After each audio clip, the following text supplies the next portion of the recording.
Quels sont les films qui espèrent nous faire trembler cette année? Bonjour à tous, c'est Mathéo et on va découvrir ensemble les plus gros films d'horreur à sortir en 2025.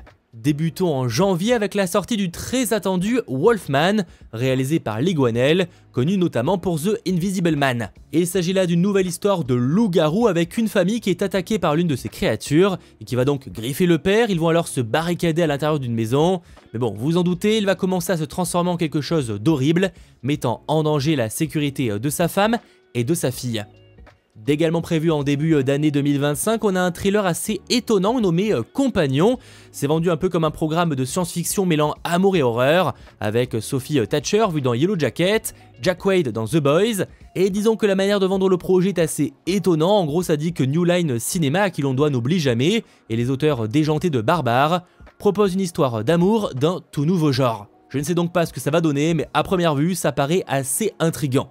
Prévu cette fois en février, sortira Vicious avec Dakota Fanning sur une jeune femme qui s'enfonce dans un labyrinthe inquiétant contenu dans un mystérieux cadeau.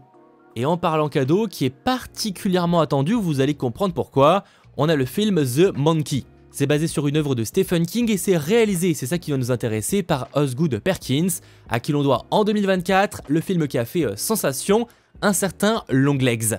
Au casting, on retrouve cette fois Theo James, mais aussi Elijah Wood, vu notamment dans la saga Le Seigneur des Anneaux. Ils y incarnent deux jumeaux qui vont trouver le vieux jouet de leur père dans le grenier, provoquant ainsi une série de morts effroyables. Les deux frères vont alors décider de jeter le jouet et de poursuivre leur vie, tout en s'éloignant l'un de l'autre. Mais quand les morts recommencent, ils doivent se réconcilier. Racontant également l'histoire de deux jumeaux, sortira cette fois en mars Sinners, un nouveau film un peu d'horreur réalisé par Ryan Coogler, à qui l'on doit Creed et les deux Black Panthers. On retrouve d'ailleurs son acolyte Michael B. Jordan à l'affiche, aux côtés de Delroy Lindo et Hailey Steinfeld. L'histoire prend place dans les années 30 durant la Prohibition, avec deux jumeaux qui vont revenir dans leur ville natale de Louisiane pour redémarrer leur vie. Ils vont cependant être confrontés à d'horribles événements surnaturels, probablement liés à des vampires. On passe alors en avril avec le film Drop Game, réalisé par Christopher Landon, à qui l'on doit entre autres Freaky et Happy Birthday. C'est sur le premier rendez-vous d'une mère veuve depuis des années qui va prendre une tournure terrifiante lorsqu'elle est bombardée de messages menaçants anonymes sur son téléphone, et ça pendant un dîner chic, la laissant se demander si son charmant rendez-vous est derrière le harcèlement. En mai, vous retrouverez le film The Woman in the Yard de Jaume Colette Serra, le réalisateur de films avec Liam Neeson comme The Passenger et Non-Stop, ou encore avec Dwayne Johnson comme Jungle Cruise et Black Adam. Après, il a aussi débuté dans l'horreur avec notamment le film Esther. Dans le cas de ce film, c'est sur une mystérieuse femme vêtue de noir qui va se présenter sur une pelouse d'une famille et lancer un avertissement effrayant. Je rappelle par ailleurs, avant d'arriver aux nouveautés de juin, que si tu aimes ce format, il est vraiment important de le dire en lâchant un petit pouce vers le haut, mais également en t'abonnant à la chaîne pour ne rien manquer en termes de sorties. Je propose notamment de grosses vidéos sur les sorties 2025 en termes de films classiques, en termes de Marvel, en termes de séries, etc. C'est dispo et tu retrouveras tout dans cette playlist. Bref, on en revient en juin avec la sortie de 28 ans plus tard, réalisée par Danny Boyle, début d'une toute nouvelle trilogie suite à des films qui étaient déjà sortis, avec cette fois Aaron Taylor-Johnson, Jodie Comer et Ralph Fiennes. Pour ce qui est de l'histoire, la Grande-Bretagne vit depuis 28 ans sous le joug d'une terrible épidémie qui infecte les personnes et en fait des humains enragés, mais quelques groupes de non-infectés arrivent à survivre, et l'histoire se concentrera sur un jeune garçon qui cherche un médecin pour aider sa mère mourante. Côté suite toujours, arrive également Megan 2.0, suite à Megan sortie en 2022, sur une cyber-poupée dont l'intelligence artificielle est programmée pour être la compagne idéale des enfants et la plus sûre alliée des parents. Enfin ça, évidemment, c'est sur le papier, puisque ça a dérapé. En juillet, vous retrouverez Souviens-toi l'été dernier, nouvelle version de ce classique, avec cette fois Madeline Klein, vue notamment dans Outer Banks sur Netflix. Mais il y aura aussi le retour de certains acteurs de l'original, et c'est sur un groupe d'amis qui se retrouvent terrorisés par un individu qui les harcèle, et qui semble au courant d'un incident macabre qui concerne leur passé. En août, on a un spin-off à la saga Insidious qui débarque, Thread a Insidious Tale, sur un couple qui va utiliser un sort pour voyager dans le temps, espérant empêcher la mort tragique de leur fille. Aux commandes, on retrouve Jeremy Slater qui a travaillé sur The Umbrella Academy et Moon Knight, et les scénarios des 4 Fantastiques en 2015, de Death Note de Netflix. Bref, je sais pas si ça promet, mais en tout cas, ça arrive. Passons donc en septembre avec de nouveau un film particulièrement attendu, un certain Conjuring Last Rites. Et oui, Vera Farmiga et Patrick Wilson sont de retour pour jouer les époux Warren dans ce qui est annoncé comme le dernier film centré sur eux, après déjà une trilogie. À la réalisation, on retrouve Michael Chavez qui s'occupe globalement de tout le Conjuring Universe depuis un certain temps. Il a notamment réalisé La Malédiction de la Dame Blanche, Conjuring 3, ou encore La Nonne, La Malédiction de Sainte Lucie. Sortira également le film Him avec Marlon Wayans, c'est produit par Jordan Peele à qui l'on doit Us et Get Out. Et en attendant son prochain film qui sortira en 2026, il produit là une histoire sur un jeune athlète ambitieux qui a la possibilité de s'entraîner avec une ancienne star du sport. Débute alors un voyage à glacer le sang dans le sanctuaire intérieur de la célébrité, du pouvoir et de la poursuite de l'excellence à tout prix. En octobre, on a Saw 11 par le réalisateur de Saw 6 et Saw 3D chapitre final. Tout comme Conjuring, on ne sait rien de l'histoire, mais l'acteur Tobin Bell qui incarne le célèbre Jigsaw est évidemment de retour. Mois d'Halloween oblige, les sorties seront assez nombreuses. On a également The Bride. Prenant place dans les années 30, on suit la créature de Frankenstein qui se rend à Chicago contacter un scientifique pour qu'il lui crée une épouse à partir d'un cadavre d'une femme qui a été assassinée. Au casting, on a Penelope Cruz et Christian Bale. Sachant qu'en octobre sortira aussi la suite à The Black Phone, de nouveau réalisé par Scott Derrickson avec Ethan Hawke et Mason Thames. C'est l'histoire du kidnapping d'un adolescent par un tueur sadique qui l'enferme dans un sous-sol insonorisé. C'est là qu'il va trouver un téléphone accroché au mur pourtant hors d'usage, lui permettant d'être en contact avec les voix des précédentes victimes de son ravisseur. Malheureusement, on n'a aucune information, en tout cas quand je tourne cette vidéo, concernant l'intrigue de ce deuxième opus. Sinon, en novembre sortira le film Predator Badlands avec Dan Trachtenberg qui est de retour à la réalisation après s'être occupé du préquel sorti sur Disney+.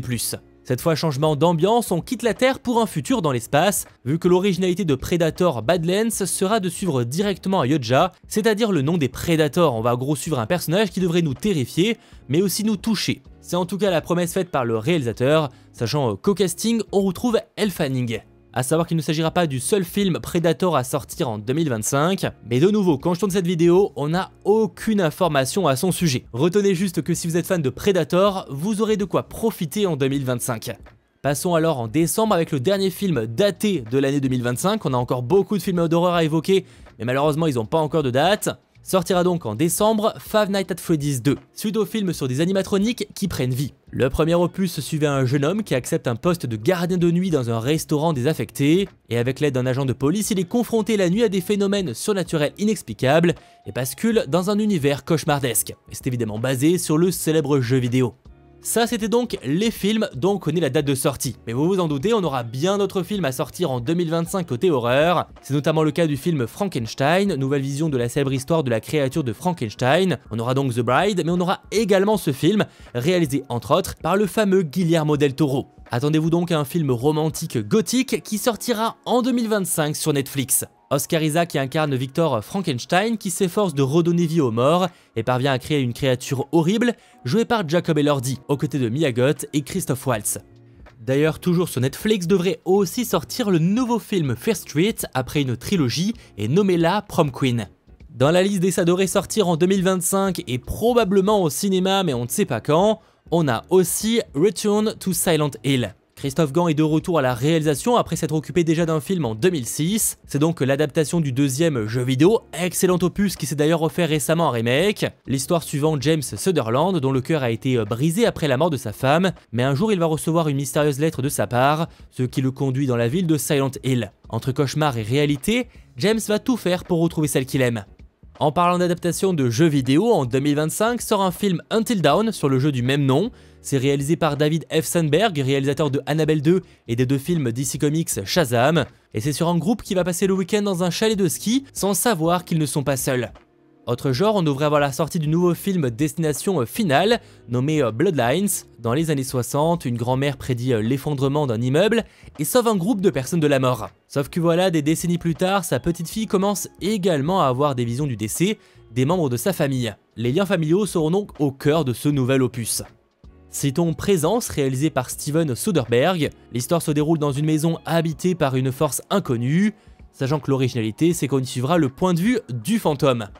On a La Passion du Christ Résurrection, réalisée par Mel Gibson, la suite de La Passion du Christ sortie en 2004, qui se concentre là sur les événements survenus durant les 3 jours entre la crucifixion et la résurrection, prévu sinon normalement fin 2025, en tout cas c'est ce qui est annoncé. On a Thanksgiving 2, toujours réalisé par Eli Roth, qui a vendu le film comme ayant des enjeux bien plus élevés que le premier mais avec le même budget. Et côté suite, justement, on a The Strangers chapitre 2 avec la star de Riverdale, où sur le chemin de leur lune de miel, la voiture d'un couple tombe en panne, les obligeant à se réfugier dans un Airbnb isolé, mais à la tombée de la nuit, 3 étrangers masqués les terrorisent jusqu'à l'aube. Plus petite production, on a Shiver Me Timbers, version horrifique de l'histoire de Popeye. Prenant place dans les années 80 dans le nord de la Californie, on y retrouve des amis qui partent en camping pour voir la pluie de météores. Mais la nuit tourne à l'horreur lorsqu'une météorite transforme Popeye en une machine à tuer imparable. D'ailleurs, dans la lignée de ces versions horrifiques de programmes de notre enfance, on doit forcément parler du Ponyverse qui compte bien tout casser en 2025, après les 2 films Winnie the Pooh qui sont déjà sortis. Devrait donc débarquer en 2025 si tout se passe bien Pinocchio Unstrung, Bambi The Reckoning, Peter Pan Neverland Nightmare et le crossover, leur Avengers, Ponyverse Monsters Assemble. Sachant qu'il est là peu probable que ces films débarquent au cinéma en France, ce sera sûrement directement à la maison en VOD ou sur des plateformes comme Shadows. Ce sera la même chose pour le film Screamboat, inspiré de Steamboat Willie de Walt Disney, proposant une version sanglante du personnage de Mickey Mouse sur des passagers d'une croisière nocturne à New York, traqués par une créature meurtrière. Alors, quels sont les films d'horreur que tu attends le plus en 2025? Je t'attends en commentaire. Et pour voir les autres films et séries prévus en 2025, t'as cette playlist.